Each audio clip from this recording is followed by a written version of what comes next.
All right, guys, so we covered the strict muscle up. So now moving on from strict muscle up, we're gonna move into the kipping muscle up. So what we're gonna talk about today is we're gonna talk about the kip swing and what I call hip to rings. So on the kip swing, it's very similar to the same hollow arch kip swing that you would do on the pull-up bar for pull-ups, chest to bar, bar muscle ups. The only difference here is that we are now on a dynamic apparatus versus a static apparatus. So with that, there's a couple of things to think about, and tension is going to be probably the most important. If you get too loose, too sloppy in your kip swing, and you get these rings swinging, it's going to be much harder to catch in that transition and to hit multiple muscle ups. So first thing that you want to think about, just starting easy and getting comfortable with a good solid kip swing. So the more tension that you can provide in the kip swing, the more power. So a lot of times people want to get in this really big scorpion looking arch for that back swing to try to load the hip and to try to get more power, when actually the more tension, a lot of the power is going to come from the shoulders and the lats when you close down, and when you come through, you're going to kind of drive the hips and pick up momentum right here from this back side. It's a very short range of motion here, from here and then riding up using more of your lats, your core, maintaining a good hollow body position. So what that looks like, just hop on grip. You can go either a hybrid false grip, or you can go into a neutral grip. So neutral grip is going to be a little bit harder for a transition, but if you're going to go with your hybrid, this would be perfect. We don't want to get into too much of an aggressive false grip. So you hop up on the rings, and you're just going to start with small, tight swings. Okay. So here, just kind of getting a feel, getting the lats activated, getting kind of what that movement feels like with something now that apparatus that moves. Once you get pretty comfortable, you can even intro or start working on what we call a beat swing to work on height. So what that looks like.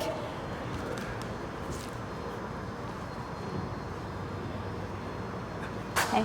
So all I'm doing is engaging my lats by pulling back on the rings to start bringing in a little bit more height into my kip swing. So kip swing, beat swing, then moving into hip to rings. Okay, so hip to rings is kind of that position right before that you want to get into, right before you hit that transition. This is really important because the more patient you are on your hip to rings, the easier the transition's going to be. So I'm going to explain. So in a hip to rings, I'll demo and then we'll break it down a little bit.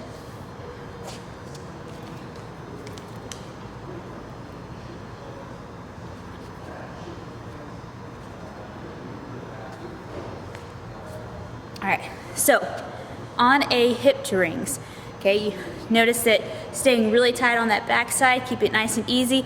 As my legs and hips start to move through, once I get about parallel, that's when I start to add. So when you start coming through, you want to lean the shoulders back.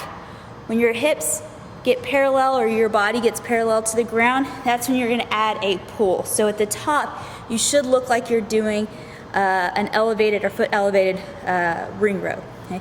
The timing of that is important. So you don't want to start your pull with the elbows or with the arms, sorry. You don't want to start your pull with the arms until you are parallel.